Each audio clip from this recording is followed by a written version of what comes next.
For 12 seasons now, Travis Kelce has been terrorizing NFL defenses and transforming the tight end position. In his career with the Kansas City Chiefs, Kelce has become a legend in KC, cementing his place as an absolute lock for the Hall of Fame whenever he hangs up his cleats. But in the 2013 NFL Draft, Kelce was selected 63rd overall, making him the 5th tight end off the board. Why did the entire league pass on the future Hall of Famer? And what happened to the 4 tight ends who went ahead of him? Let's find out. The first tight end off the board was Tyler Eifert, who was selected by the Cincinnati Bengals 21st overall. Eifert was a 2-time All-American during his time at Notre Dame, and in 2012, he won the John Mackey Award as the most outstanding tight end in college football. During his final season in South Bend, the Fighting Irish had a perfect 12-0 regular season before ultimately falling to Alabama in the national championship game. Rather than return for his senior year, Eifert opted to enter the 2013 draft, where he was generally considered to be the best on the board at the position. After watching 20 players go ahead of him, including future 4-time All-Pro Lane Johnson, Eifert was taken by the Bengals with the 21st pick of the first round. At this time, the Bengals had lost in the first round of the playoffs in the previous 2 years, and were looking for some extra offensive weapons for Andy Dalton to help get the team over that hump.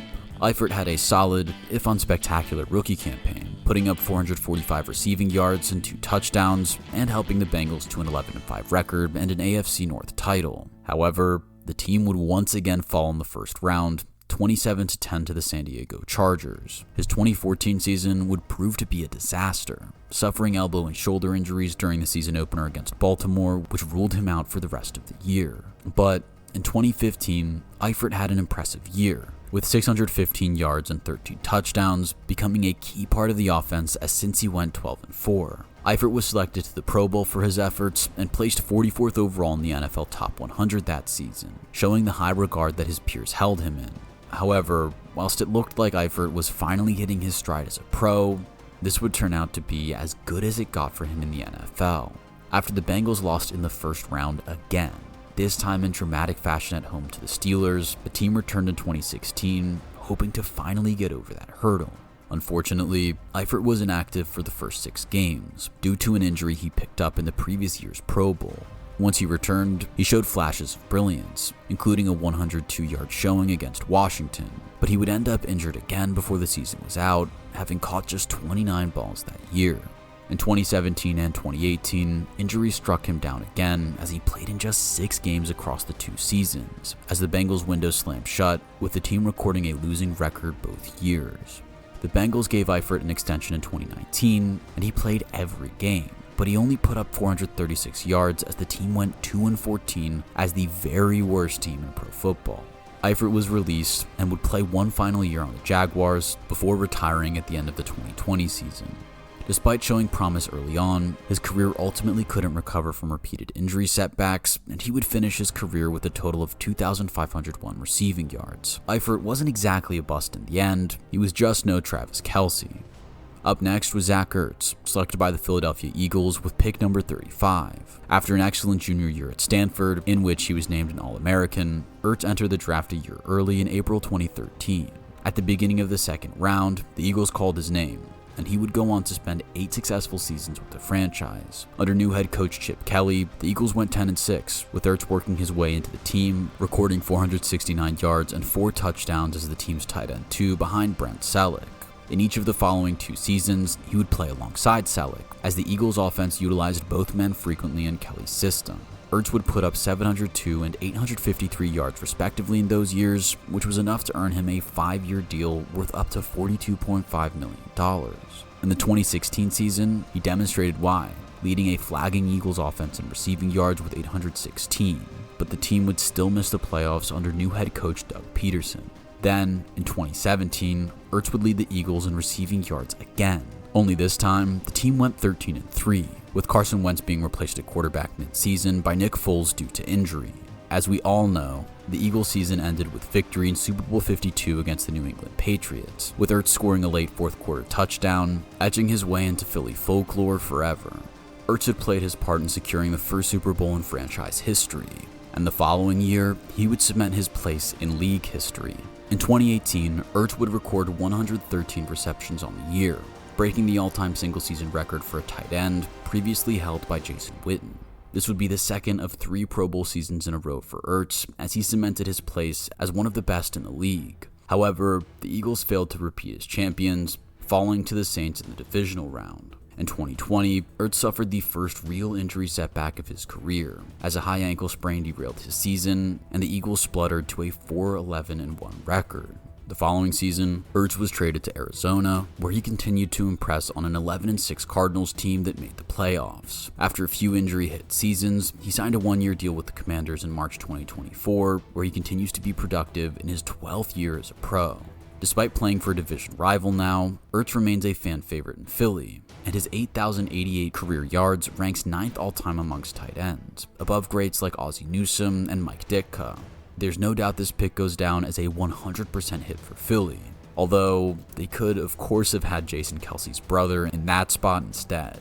A less successful pick comes in the sad story of Gavin Escobar, selected by the Cowboys 12 spots after Ertz. Despite going to a small school in San Diego State, Escobar caught the attention of scouts during his time in college, being named first-team All-Mountain West in both 2011 and 2012. Dallas took the gamble on Escobar in the middle of the second round, but he never made much of an impact at the pro level. Whilst on the same roster as Hall of Famer Jason Witten, Escobar struggled to break through, and was used intermittently during his 4 seasons in Dallas, never making more than 9 receptions in a year. After 4 seasons in Dallas, Escobar was let go, as the Cowboys weren't able to maximize the potential he had shown in college, either in the passing game or as a blocker.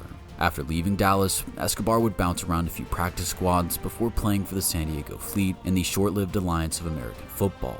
However, after the league ceased operations after just 1 season, Escobar's football career ended with it in 2019. Sadly, in September 2022, Escobar died in a rock climbing accident in San Bernardino National Forest. Gavin Escobar was just 31 years old and had recently begun a new career as a firefighter.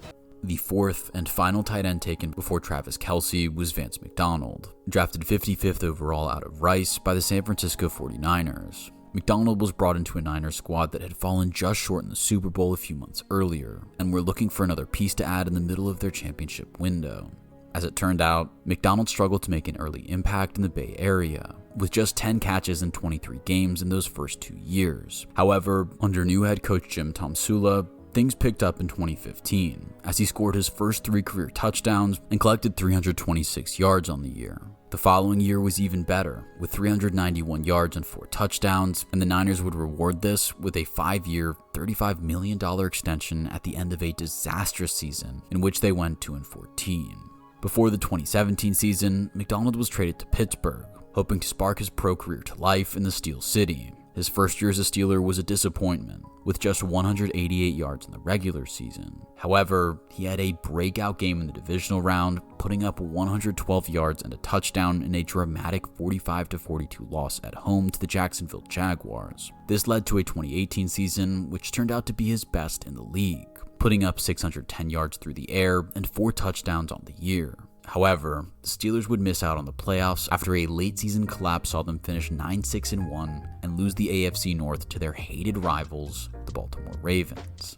After that, McDonald's pro career would fizzle out, as he would play 2 more seasons in Pittsburgh before retiring at the end of the 2020 season with a career total of 2,036 yards and 15 touchdowns across 8 seasons. McDonald, like Tyler Eifert, had a solid, unspectacular pro career, and made his mark in a few big moments in the playoffs. Ultimately though, 49er fans have to contend with the fact that just 8 picks later, they could have had one of the greatest to ever play the position in Travis Kelce. Their loss was Kansas City's game, and there have certainly been plenty of occasions where Niners fans will rue their decision to pass on Kansas City's number 87, most notably during those 2 Super Bowl losses. Kelce came off the board at pick 63, a screaming value in the 3rd round.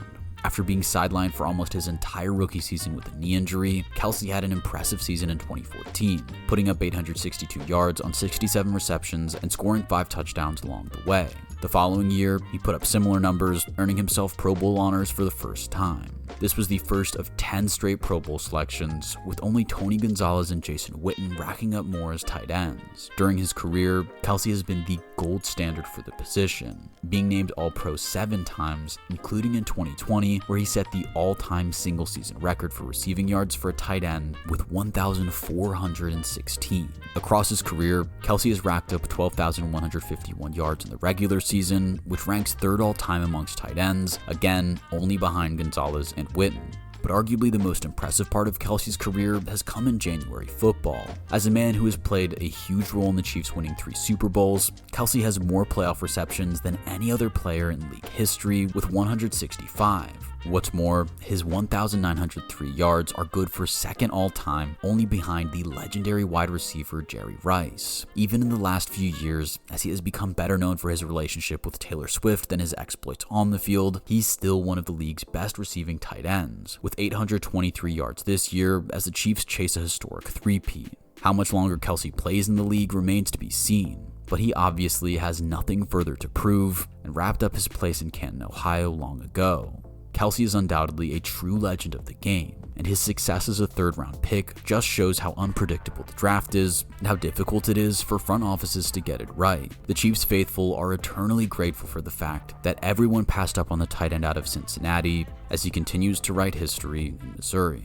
Is Travis Kelce the greatest tight end of all time? And how many years do you think he has left in the NFL? Let us know in the comments.